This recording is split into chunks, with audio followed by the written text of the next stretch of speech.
Yes, ibara barabara ya misimu 8 mfululizo ya mchezaji nambari 1 golikipa nambari 1 Tanzania Manula Aishi Salum Manula aliyoishi kwenye kikosi cha wekundu Msimbazi Simba Sports Club amerejea tena kwenye kikosi cha Azam Football Club, timu ambayo ndio iliyomkuza na kumtambulisha kwenye soka la Tanzania kabla ya kutimkia kwa wekundu Msimbazi Simba Sports Club, ambapo kwa misimu miwili ya hivi karibuni amekuwa akikosa namba kwenye kikosi cha Simba Sports Club, kitu ambacho kimemfanya kusogua benchi kwa misimu miwili mfululizo. Sasa ni rasmi, Aishi Salum Manula amerudi kwenye kikosi cha Azam Football Club. Amejiunga na Azam akiwa tayari amesha saini mkataba, ameshafanya photoshoot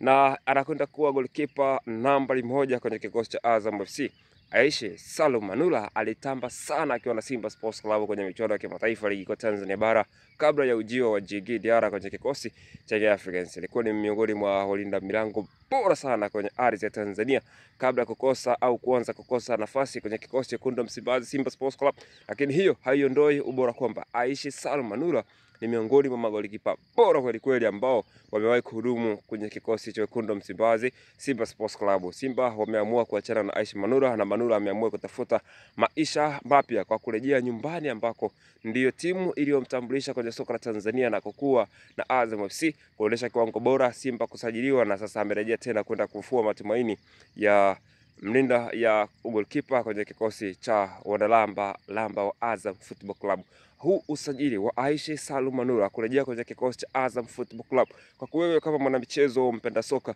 unaupa asilimia ngapi? Kwa sababu tunafahamu Aishi Manula ni miongoni mwa magolikipa bora sana kwenye ardhi ya Tanzania, licha kuwa hajacheza sana kwenye akiwa na kikosi cha Simba msimu miwili ya hivi karibuni, lakini anakwenda kuipa Azam kitu kikubwa sana kwenye eneo la goalkeeping.